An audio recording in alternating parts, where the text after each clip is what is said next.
Do you remember the moment you realized that the world had changed?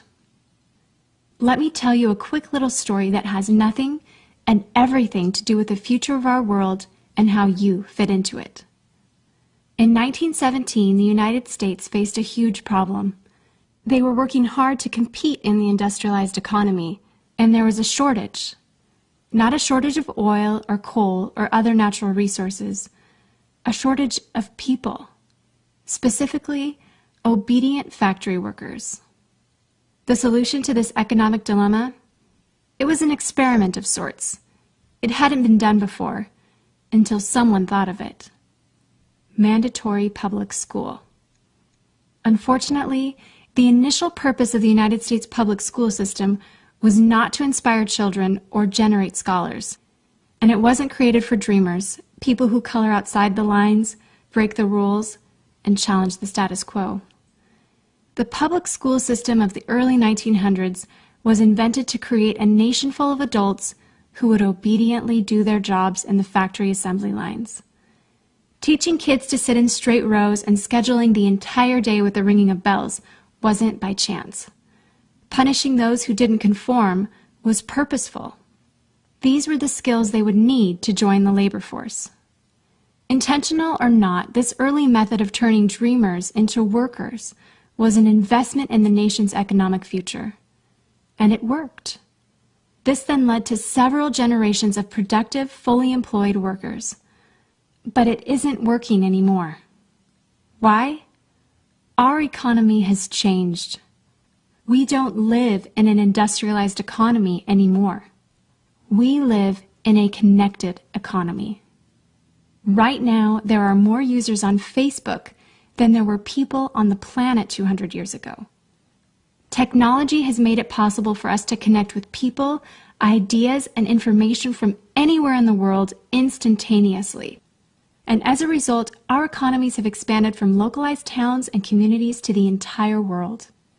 We have globalized trade in nearly every way. In the past, the obedient, do-what-you're-told without question people were rewarded for working hard and putting their dreams aside in order to toe the line. They were given well-paying jobs that led to long-term careers. They were guaranteed pensions, benefits, and the promise that they would always be taken care of. And they were.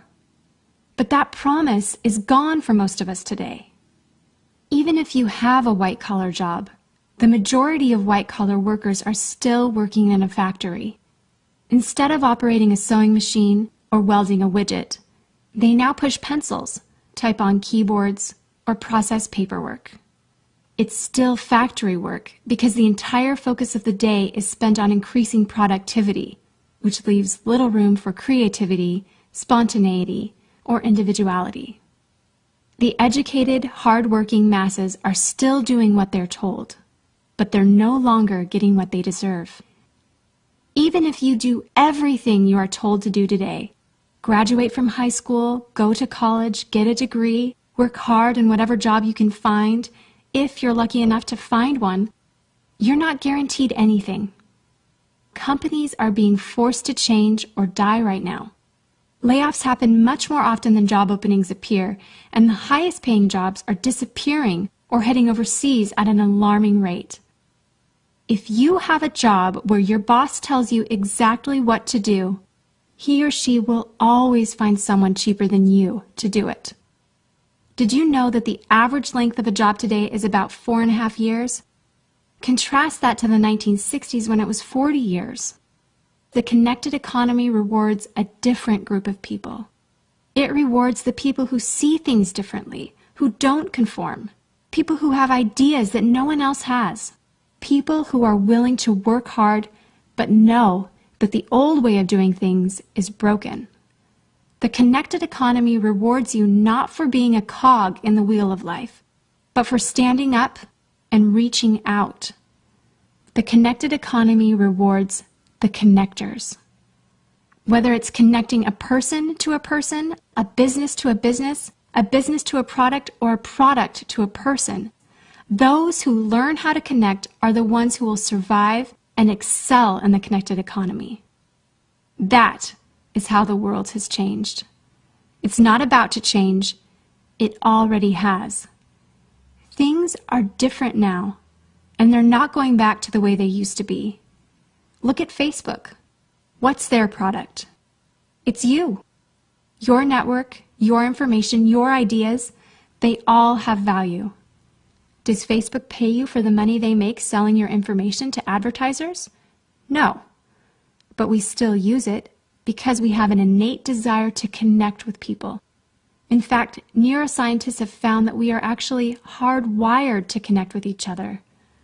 Some people know how to leverage this innate ability in today's economy, but most don't. And because they don't know how to do it, most of them are paralyzed with fear, resisting the shift, despite clear indications telling them it's time to change.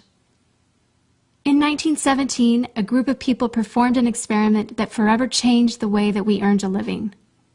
The world today is facing another huge problem. We're facing a shortage of our own. Not a shortage of factory workers or consumers. The world has enough of those. We have a shortage today of dreamers and connectors. And so, we're holding our own little experiment. And you happen to be the subject of it. This 8-minute presentation was specifically designed to seek out and find the connectors around us.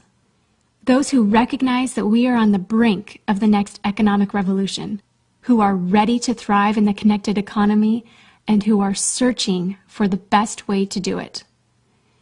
The internet and technology are rapidly changing the way that we do everything today, including how we make a living. It's not too late to embrace the change and find a way to make yourself relevant and profitable in our brave new world. And that's why we've invited you here today. We've created something that rewards you for connecting. It pays you for bringing people together behind a cause, product, or idea. And we have systematized it and made it so that you can do it from anywhere, with anyone, at any time. If you are passionate about helping people, if you are passionate about changing lives, if you want to position yourself to be a capitalizing force within the connected revolution instead of just a bystander, let's start now. Do you remember the moment you realized that the world had changed? How about the moment you realized you could change with it? Are you ready for the details?